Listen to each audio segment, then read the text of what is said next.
खुदावंद यीशु मसीह के बाबरकत जलाली और लातब्दील नाम में नाज़रीन एक बार फिर आपकी खिदमत में हाजिर हैं। मिरातुन्निसा की सारी टीम की जानिब से आप सब के लिए बहुत सारी दुआएं, बहुत सारी बरकतों के लिए दुआएं, बहुत सारी खुशहाली के लिए दुआएं और खुदावंद में मजबूती के लिए दुआएं हम हमेशा करते रहे हैं और हमेशा करते रहेंगे। और उम्मीद करते हैं कि आप भी हमारी सारी टीम को अपनी दुआओं में याद रखते होंगे। खुदावंद का शुक्र करती हूँ कि खुदा ने फिर से मौका दिया कि आपके साथ फिर कुछ नया सीखा जाए और वो बातें जो शायद हम कभी ना कभी भूल जाते हैं, ये शायद उन पर गौर नहीं कर पाते, उन चीज़ों को दोबारा से जानने की, सीखने की कोशिश करें। मगर आगे बढ़ने से पहले अपनी बहुत ही प्यारी सी बहन सिस्टर रबीना खान को वेलकम करते हैं। Sister, thank you so much. मैं खुदावंद का जितना शुक्र अदा करूँ कम है कि एक बार फिर से आप हमारे दरमियान मौजूद हैं और मैं जानती हूँ कि आज भी खुदावंद बड़ा ज़बरदस्त आपसे काम लेने वाला है, मेरी भी ज़िंदगी के लिए और यहाँ मौजूद टीम के लिए भी। और जितने भी हमारे नाज़रीन इस प्रोग्राम को देखेंगे यकीनन वो बरकत पाएँगे। Thank you Shaheena. खुदावन का शुक्र हो कि एक बार फिर खुदावन ने हमें मौका बख्शा कि हम उसके कलाम में से कुछ सीख सकें और आपके लिए, अपने लिए और हाज़रीन के लिए बाइस बरकत बन सकें। आमीन। आमीन। Thank you sister, thank you so much. नाज़रीन, आज हम प्रोग्राम के आगाज़ में ही खुदावंद के पाक कलाम से एक आयत को मैं तिलावत करना चाहूँगी और चाहूँगी कि इसी आयत के साथ हम आगे बढ़ेंगे। और खुदावंद के पाक कलाम में ज़बूर 34वां बाब और उसकी 8वीं आयत में लिखा है, आज़मा कर देखो कि खुदा कैसा मेहरबान है, मुबारक है वो आदमी जो उस पर तवक्कल करता है। सिस्टर, मैं चाहूँगी कि इसी को हम आगे बढ़ाते हैं और कहते हैं कि क्या कभी आपने, मैंने या जितने भी हमारे नाज़रीन इस प्रोग्राम को देखेंगे, क्या हमने कभी खुदा को आज़माया है? या सिर्फ़ हम लोगों पर ही डिपेंड करते हुए लोगों को ही आज़माइश में डालते हैं और जबकि आज़माने के लिए खुदावंद ने खुद ही कलाम में फ़रमाया है। मैं जो सबसे पहली बात है ना वो मेरी ये है कि ये बोलने की कुदरत जो है ना ये खुदावन के पास ही है कि आज़मा के देखो। मैं कहती हूँ जिस तरह अभी थोड़ी देर पहले मैं बात कर रही थी कि कोई इंसान नहीं कह सकता कि मुझे आज़मा के देखो, या वो किसी को नहीं कहेगा कि मुझे आज़माओ देखो मैं तो आपकी मोहब्बत में पूरा उतरूँगा या उतरूँगी, या जहाँ पे भी आप खड़े कर दोगे मैं तो वहीं पे खड़ा रहूँगा या रहूँगी। तो ये कुदरत या ये चीज़ हमारे अथॉरिटी जो है ये अथॉरिटी के अल्फाज हैं, ये इख्तियार के अल्फाज हैं कि आज़मा के देखो। तो ये जो अल्फाज है ना ये अथॉरिटी को ज़ाहिर करते हैं कि खुदा हमें खुद कह रहा है कि मुझे आज़मा के देखो, अपनी कमज़ोरी में, अपने दुख में, अपनी तकलीफ़ में मुझे आज़माओ। लेकिन मैं आपसे ये पूछती हूँ, क्या आपने कभी खुदा को आज़माया? मैं तो कहती हूँ मैंने बहुत दफ़ा आज़माया, मैंने बहुत दफ़ क्योंकि वो खुद कह रहा है, वो खुद कह रहा है मुझे आज़मा के देखो। मैं जहाँ-जहाँ पर भी मुश्किल में पड़ी या मुझे कोई कोई ऐसी सिचुएशन आ गई कि जो मैं समझ रही थी कि मैं किसी और के साथ शेयर ना करूँ, मैंने बहुत सारी चीज़ों को ना अपने खुदावंद के ही सामने रखा। और ये भी मैंने ज़बूरों में से सीखा कि दाऊद जब भी मुश्किल में पड़ता था, वो खुदा के सामने अपने दिल को ना उंडेल देता था।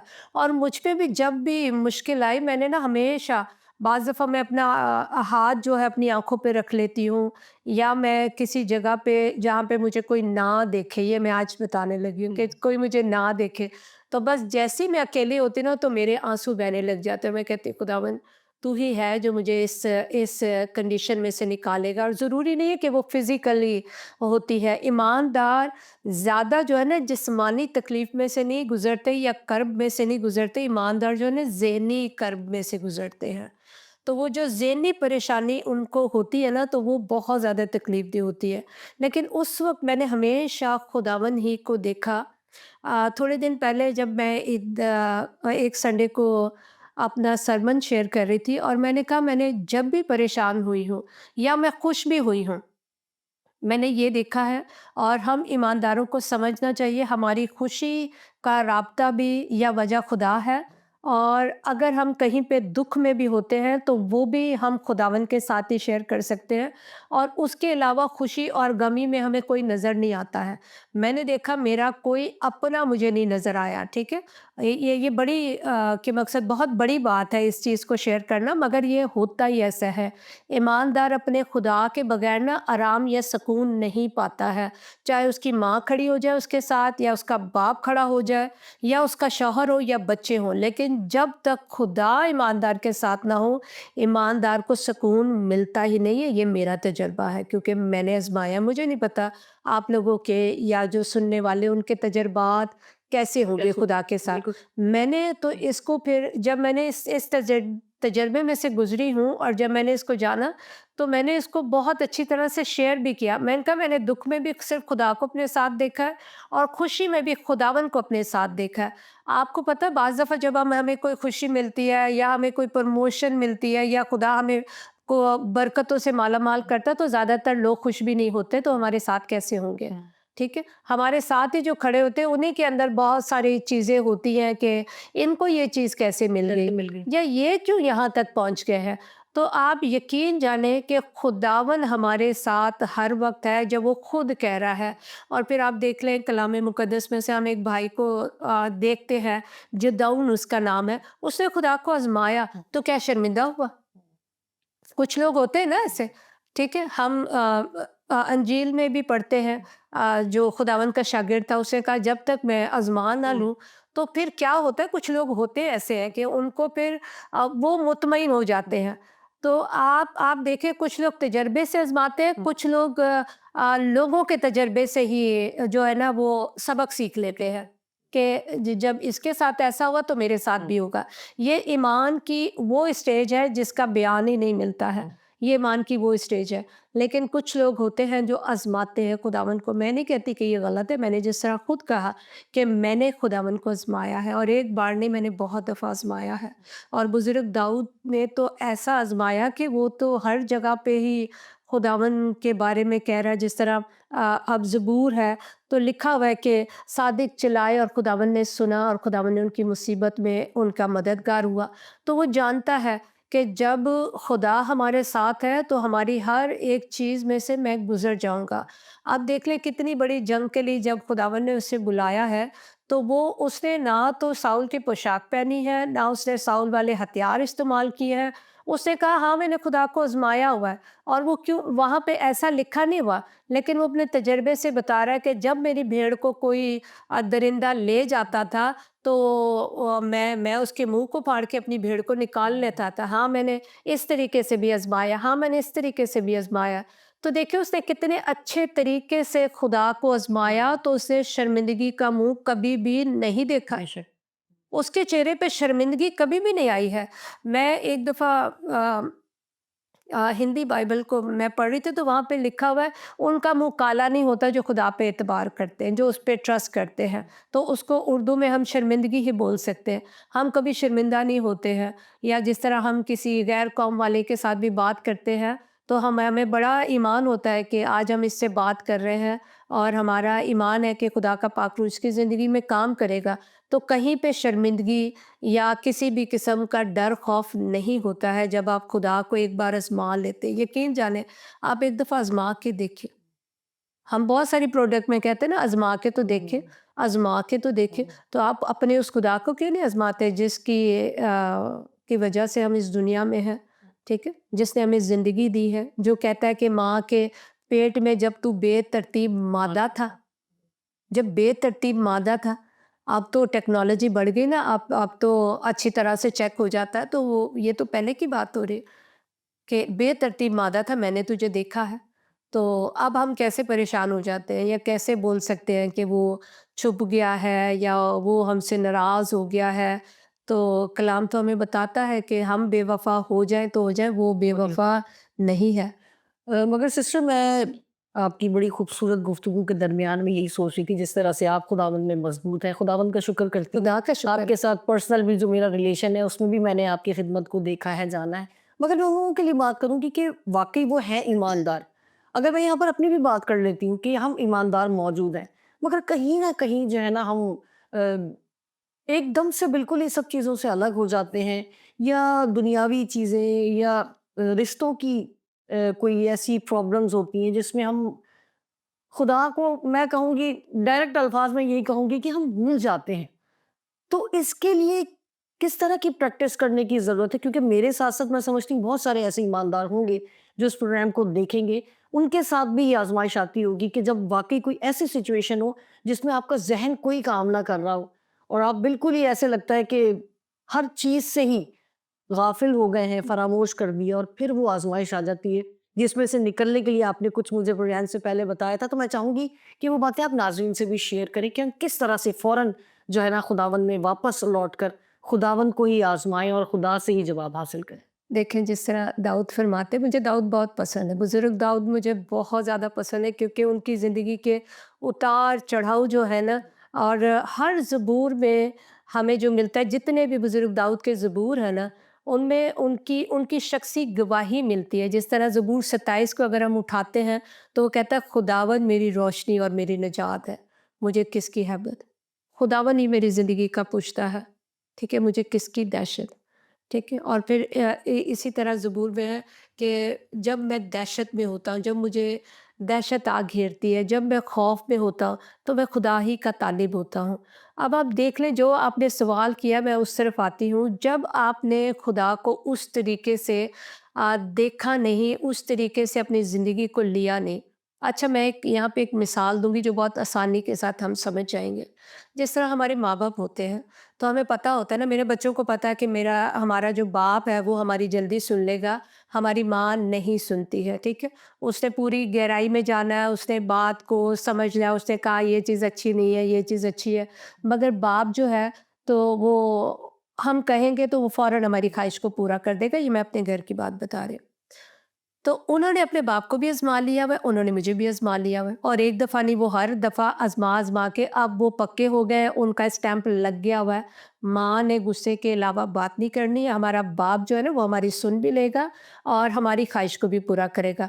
उन्होंने अच्छी तरह आज़मा लिया है। और इसी तरह अगर हम मियाँ-बीवी के रिश्ते को देखें तो वो भी एक-दूसरे को आज़मा लेते हैं कि मेरी हद कहाँ तक है और इसकी हद कहाँ तक है। तो जब तक हम उसे अपना शख्सी निजात दहिंदा हम कहते हैं मगर लेते नहीं हैं, बिल्कुल। ठीक है? कहने और सुनने में ना बड़ा फ़र्क होता है कि हाँ जी, मैंने कह दिया वो मेरा शख्सी निजात दहिंदा है, लेकिन क्या वो शख्सी निजात दहिंदा मुझे घर में नज़र आता है, मेरी ज़िंदगी में नज़र आता है, मेरे बच्चों की ज़िंदगी में नज़र आता है?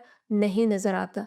तभी हमें प्रॉब्लम होती है, तभी हम गिरने लगते हैं, तभी हम परेशान होने लगते हैं। तो फिर मैं कहती हूँ, कलाम के अलावा हमें कोई भी बात जो है ना वो नहीं समझ में आ सकती। कलाम में लिखा है कि सादिक की मुसीबतें बहुत हैं। ये एक सबसे बड़ी मुसीबत है कि जब हम बच्चों की वजह से परेशान हो जाते हैं, जब हम घर में परेशान हो जाते हैं। अब जब घर में हम परेशान होते हैं तो बाहर हम किससे बात करेंगे? जबकि हम बाहर परेशान होते हैं तो हम घर में कर लेते हाँ, कर लेते हैं ना। तो जब हम घर में परेशान हो तो किससे बात करेंगे? ये मैं समझती हूँ, ईमानदारों के लिए सबसे बड़ा महाज़ जो है ना वो उसका घर है।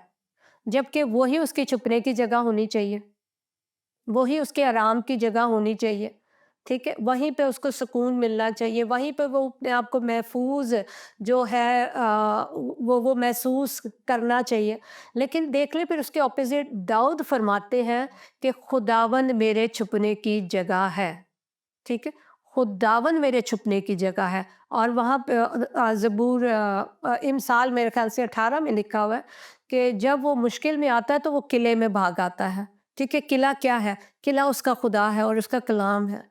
तो ये चीज़ें आती रहेंगी। जब-जब आप इन चीज़ों से गुज़रेंगे, मत भूलें कि खुदावंद यीशु ने कहा है कि मुझ हरे पे जब इतनी मुश्किलें आती हैं, कौन सी आज़माइश थी जो खुदावंद यीशु पर से नहीं गुज़री। हर तरह की आज़माइश में से वो गुज़रे और वो साबित कदम रहे और उन पे कोई आज तक भी गुनाह साबित नहीं कर सका है।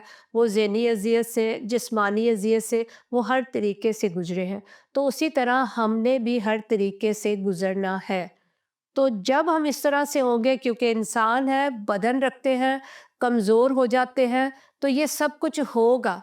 हम कमज़ोर भी पड़ेंगे, हम मुश्किल में भी आएँगे, लेकिन उसका मतलब ये नहीं है कि हम घबरा जाएँ। थोड़ी-सी घबराहट आएगी, लेकिन फ़ौरन जो खड़ा हो जाता है ना, वो सादिक होता है। वो ईमान में मज़बूत होता है। उसने आजमाया होता है कि जब पिछली बार मैं लड़ा था, जिस तरह बुजुर्ग दाऊद ने ज़रूर उनका ये एक्सपीरियंस था। उसने कहा पिछली बार जब ये मुसीबत आई थी, और आप देख लें कि दाऊद को ही खुदा ने कहा पीछे मुड़ के देख, मैंने तुझे कहाँ से उठाया। वो जंग लड़ी थी, तो उसमें भी मैंने तुझे उठाया था ना। वहाँ पे जब तू फँस गया था, वहाँ से भी मैंने तुझे निकाला था। वहाँ पे जब तेरे तेरे बच्चे ने ही, तेरे बेटे ने ही जब तेरा मुखालिफ खड़ा हो गया, तो वहाँ से भी किसने निकाला। अगर आज हम वहाँ से अपने आप को कंपेयर करें, तो जब बच्चे हमारी मर्जियों के खिलाफ चलते हैं, तो वो हमारे खिलाफ ही उठ खड़े होते हैं ना। तो वो जो अभी शलूम था, वो भी उनके खिलाफ ही उठा था ना। तो मगर आप देख लें वो कितना टूट गया था। जो आपने बात की, वो टूट-फूट का शिकार था।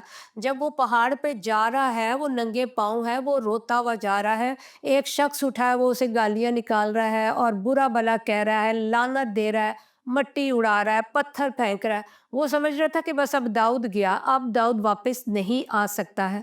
जबकि दाऊद के साथ वाले कह रहे हैं कि तू कह और हम इसका सर उड़ा दें। तो वो कहता है कि नहीं, ये मुसीबत भी खुदावन ही की तरफ से है, ताकि मुझे, वहाँ पे लिखा नहीं, वो कहता कि मुझे चमकाए। वो कह रहा है कि ये भी चीज़ जो है ना खुदा की तरफ से। तो ईमानदारों को समझ लेना चाहिए कि अभी तक हम जो है ना वो पॉलिश हो रहे हैं। अभी तक हमें खुदा चमका रहा है, अभी तक हम उस प्रोसेस में से गुज़र रहे हैं, ताकि हम कुंदन बन जाएँ, ताकि खुदा के मुताबिक बन जाएँ। तो कोई और तो हमें नहीं गिरा सकता, कोई और तो हमें परेशान नहीं कर सकता। किसी और की बात के लिए हम कितना परेशान होंगे? 1 दिन, 2 दिन, इससे ज़्यादा तो नहीं होते हैं। उसने ऐसे बोल दिया था, क्यों बोला? ऐसे ही है ना?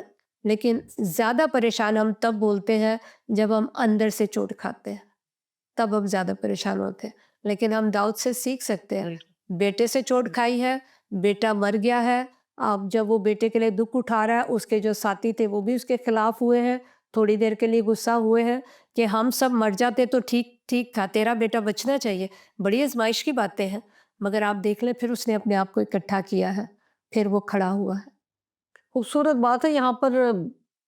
आपने तो खैर बहुत अच्छे से ही समझा दिया, मगर फिर भी मैं चाहूँगी मेरे वो बहन भाई, मेरे वो साथी, मेरे वो बुज़ुर्ग, मेरे वो बच्चे जो बिल्कुल हमेशा से ही आज़माइश में से गुज़रे होंगे, और खूबसूरत आयत का वो हिस्सा आपने कहा कि पीछे मुड़कर देख। हुँ। तो मैं अपने लिए भी इस आयत को लेती हूँ और आपके लिए भी खुदावंद से इस आयत की मुकम्मल तशरीह, आपको हिकमत के लिए भी खुदा से दुआ करती हूँ कि हम इस आयत को वाक़ई समझें कि गुज़िश्ता जो आज़माइश हमसे से गुज़री है, जिसमें से हम रिकवर हुए हैं, सँभले हैं और खुदा ने हमें उठा खड़ा किया है, तो आज भी अगर आप किसी आज़माइश में हैं, तो मेरा ईमान है कि खुदा मुझे भी उसमें से निकालेगा और निकालता रहा है, और वो आगे भी निकालेगा, क्योंकि वो अपने लोगों को और ख़ासकर सादिकों को, अपने से प्यार करने वालों को, जो खुदा की खिदमत के लिए हमेशा पेश रहते हैं, और आप भी उन्हीं में से हैं।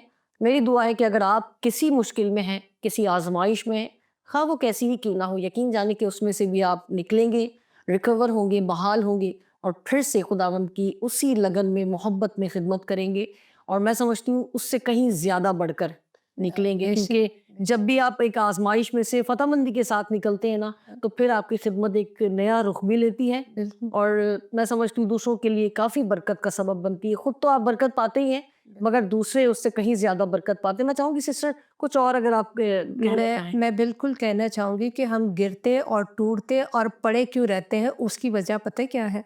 कि हम अपनों को आज़माते हैं, ठीक है? बहुत सारे लोग या बहनें कहती हैं, मेरा मेरा भाई, ठीक है? मेरा शौहर या मेरा बाप इस तरह से कर देगा, या वो फलाने शख्स को मैं जानती हूँ, तो उसको अगर मैं ये अपनी दरख्वास्त दूँगी, तो वो मेरी ज़िंदगी में कुछ कर देगा। तो ऐसे कहने वाले हमेशा शर्मिंदा रहते हैं, हमेशा टूटे हुए रहते हैं।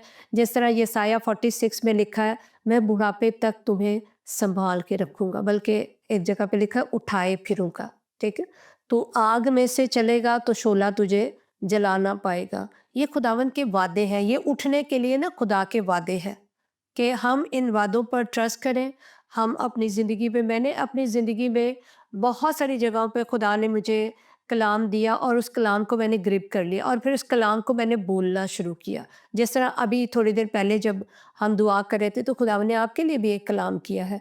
अगर आप उसको सिर्फ़ इतने टाइम के लिए लेंगे और आप गौर नहीं करेंगे, अगर आप उस पे काम नहीं करेंगे, तो फिर आपने उस कलाम को, उस वक़्त को ज़ाया कर दिया। बिल्कुल। तो वो फिर वो चीज़ आपकी ज़िंदगी में काम नहीं करेगी। देखिए नबूवतें होती हैं, खुदा अपने लोगों के वसीले अपने लोगों के लिए बोलता है, तो जिनके लिए बोला जाए वो उस चीज़ को लें, क्योंकि ये बड़ा इम्पोर्टेंट ये जो रहमा कलाम होता है ये बड़ा इम्पोर्टेंट होता है। इसी इसी पे खुदा ने फिर आपको चलाना होता है और इसी पे अगर आपका ट्रस्ट नहीं होगा, ट्रस्ट कैसे होगा? जब आप उसको बोलना शुरू करें, आप उस पे गौर करना शुरू करें कि वाक़या में मैं किसी गलत टोली में खड़ी हो गई या मैं किसी गलत टोले में चला गया हूँ या मेरी गैदरिंग ऐसी हो गई है। तो जब हम कलाम को लेंगे नहीं, तो उठ खड़े होने के लिए खुदा का ज़िंदा कलाम ही है। इसके अलावा और कोई और चीज़ ही नहीं है। आपने भी आज़माया होगा कि जब हम किसी पे ज़्यादा ट्रस्ट कर रहे होते हैं, जब हम कह रहे होते हैं, जिस तरह पहले मैंने कह दिया, जब हम इंसानों को आज़माएँगे ना, और कलाम में तो सफाई के साथ खुदावंद ने कह दिया, मलाऊन है वो शख्स जो इंसान पे भरोसा करता है, उसकी दौलत पे भरोसा करता है। आपको भी पता होगा और मैं भी जानती हूँ, बहुत सारे लोग ये कहते हैं मेरा फलाना अमेरिका में है, मेरा फलाना इधर है। तो वो जब आपने जब उनको कॉल किया और अपना मुद्दा बयान किया, उसके बाद कॉलें बंद हो गई, उन्होंने उठाना छोड़ दिया। तो इस तरह की जब सिचुएशन होगी तो हम हमेशा गिरेंगे और गिरे ही पड़े रहेंगे। लेकिन जब हम कलाम की तरफ आएँगे, जिस तरह खुदावंद ने कहा मैं बुढ़ापे तक तुझे सँभालूँगा, तो फिर जब हम इस कलाम को लेते फिर हमारा दिल तसल्ली पाता है कि नहीं, खुदा ने वादा किया है और वो अपने वादे को पूरा करने के लिए, अपने कलाम को पूरा करने के लिए हर वक़्त बेदार रहता है। तो एक अजीब-सी खुशी, एक तसल्ली, एक एतमाद आ जाता है, जिस तरह लिखा है ना, मुबारक है वो आदमी जो उस पर तवक्कल करता है। किसी और पर नहीं, उस पर तवक्कल करता है, तो फिर खुदा उसकी ज़िंदगी में काम भी करता है। फिर खुदा ऐसे जलाली काम करता है, ना वो हमारा भला करता है बल्कि हमारे साथ वालों का भी भला होता है, क्योंकि जब हम ईमान पे खड़े होते हैं। अभी जब मैं लाहौर से आ रही थी, तो एक बहन हमारे साथ बैठ गई और थोड़ा टाइम तो वो खामोश रही। उसके बाद जैसे ही उसने जानना शुरू किया या रात जब गुजरी और जब सुबह हुई, तो हमारी जब ज़्यादा डिस्कशन हुई तो फिर एंड दी एंड उन्होंने मुझे कहा कि मेरे लिए दुआ करें। और फिर उसके बाद उन्होंने बहुत सारी चीज़ें मेरे साथ डिस्कस की और अभी तक वो मेरे राब्ते में है। और उन्होंने कहा कि वाकई बाजी मेरी ज़िंदगी में काम हुआ है, मेरे बच्चों की ज़िंदगी में काम हुआ है। ठीक है, वो गैर कौम से थी बहन। तो जो जो उसने जब उसने मेरी ज़िंदगी में, जब मैंने गवाहियों को शेयर किया और जब उसने मेरी ज़िंदगी में खुदा की इस कुदरत को देखा, कलाम की इस कुदरत को देखा, तो उसका भी ईमान पुख्ता हुआ। ठीक है? उसने भी कहा कि वाक़या में मैंने कभी इस तरीके से किसी ऐसे शख़्स से नहीं मिली हूँ। मैं तो समझती थी वही, जिस तरह रोज़े के बारे में हमसे लोग पूछते हैं, क्या वो तवे की खाते हैं? मैंने कहा अभी इन बातों से निकल आइए, ये कवा-शवे से निकल आइए, पानी-वानी से निकल जाए। बस इतना जान लें कि रोज़ा रोज़ा होता है। इसका मतलब कुछ खाना नहीं है, कुछ पीना नहीं है। तो हमें किसी को सिखाने नहीं शुरू कर देना, वो एनर्जी वेस्ट होती है। तो जो जिस चीज़ पे हमें बात करनी है कि हमने अपने खुदा को आज़माया हुआ है भाई, वो ज़िंदा खुदा है, जिसने मुझे कान दिए ना वो सुनता भी है। जिसने मुझे आँखें दी है ना वो देखता भी है। और जिसने मुझे मुँह दिया है तो वो बोलता भी है। हमारा खुदा ऐसा नहीं है कि जिसको हम जानते नहीं हैं कि वो कब बोलेगा, वो कब सुनेगा, वो कब देखेगा। वो देखता, बोलता और सुनता रहता है। और अपने दुआ गो के बारे में तो इतना ज़बरदस्त है, मैं कहती हूँ जितने दुआ गो है ना, वो इस कलाम को सुने, देखे और समझे और खुश हों कि दुआ गो को वो अज़ीज़ रखता है। तो जिसको वो अज़ीज़ रखता है तो ना उसको पड़ा रहने देगा, ना उसको गिरा रहने देगा। बल्कि कलाम में तो लिखा है सादिक 7 बार भी गिरेगा ना, तो क्या लिखा है आगे? हर बार ही वो उठा खड़ा करता है उसे। वो नहीं उठा खड़ा करेगा, लिखा वो खुद उठ खड़ा होगा। सादिक 7 बार भी गिरेगा ना, वो उठ खड़ा होता तो वो उठ खड़ा होगा। सादिक हो है। और फिर वो पड़ा रहे, ऐसा नहीं हो सकता। तो ऐसा होना भी नहीं चाहिए। सादिक हो तो वो बोले मुझे कोई आके उठा दे, नहीं, वो खुद उठ खड़ा होगा। हर तरह की मुसीबत में से वो निकलेगा, हर तरह के गुनाह में से वो निकलेगा। मुसीबत किसी भी तरह की क्यों ना हो, वो खुदा से बड़ी नहीं है। एक दुनियावी ने अपनी मुसीबत से कह दो, लेकिन मैं कहती ये बिल्कुल सही किसी ने कहा है कि मेरा खुदा बड़ा है, मुसीबत तू छोटी है। जो मुझ में है, वो सबसे बड़ा है। आमीन। जो दुनिया का ना वो तो कुछ भी नहीं है उसके सामने। तो ये जो दुनिया वाला ना ये सब कुछ क्रिएट करता है। अब तो कुछ नहीं बचेगा, अब तू गिर गई, अब तू उठ नहीं सकती है, अब तू गिर गया, अब तो तू ऐसे ही रहेगा, तेरे बच्चे ऐसे रहेंगे। उसको शट अप करें और कहें मेरा खुदा ज़िंदा है।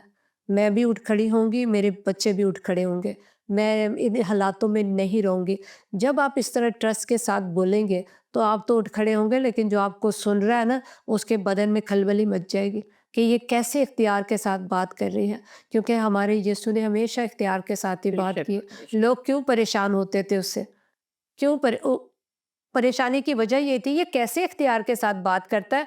आज भी लोग परेशान होते हैं ये क्यों ऐसे अब्बा क्यों बोलते हैं। उनको लगता है कि सिर्फ हमने जैसे हम करते हैं वैसे ही किया जाए। तो जिसने मुझे पैदा किया है वो मेरा अब्बा ही है। जो मेरा जिस्मानी बाप था वो तो मुझे छोड़ के चला गया, उसको तो अभी पता भी नहीं रुबीना खान का क्या हो रहा है क्या नहीं हो रहा है। लेकिन मेरा जो आसमानी बाप है उसे पता है। वो मुझे देखता जांचता परखता रहता है। वो मेरी फिक्र करता रहता है। तो जो मेरी फिक्र करता है तो मैं उसको ना आजमाऊं, मैं दुनिया वालों को आजमाती रहूं, तो ये गलत है। उसी को आजमाए। Thank you sister. यहाँ पर अभी आप बीच में एक बात कर रही थी तो मैं चाह रही थी कि वो लोग जो परेशान होते हैं और अपने रिसोर्सेज जो दुनियावी हैं उनको कांटेक्ट करने की कोशिश करते हैं, फिर हम उनसे जब अपना मुद्दा बयान करते हैं तो फिर या तो फ़ोन उठाना ही बंद हो जाता है या फिर शायद नंबर ब्लॉक लिस्ट में चला जाता है। मगर मैं यहाँ पर चाहूँगी, और अच्छा एक बात और भी है इस सिचुएशन में, कि जब हम फ़ोन उठा रहे होते हैं ना, उसको करने के लिए, उसको करने के लिए, तो हम उस टाइम कन्फ्यूज़न का भी शिकार होते हैं।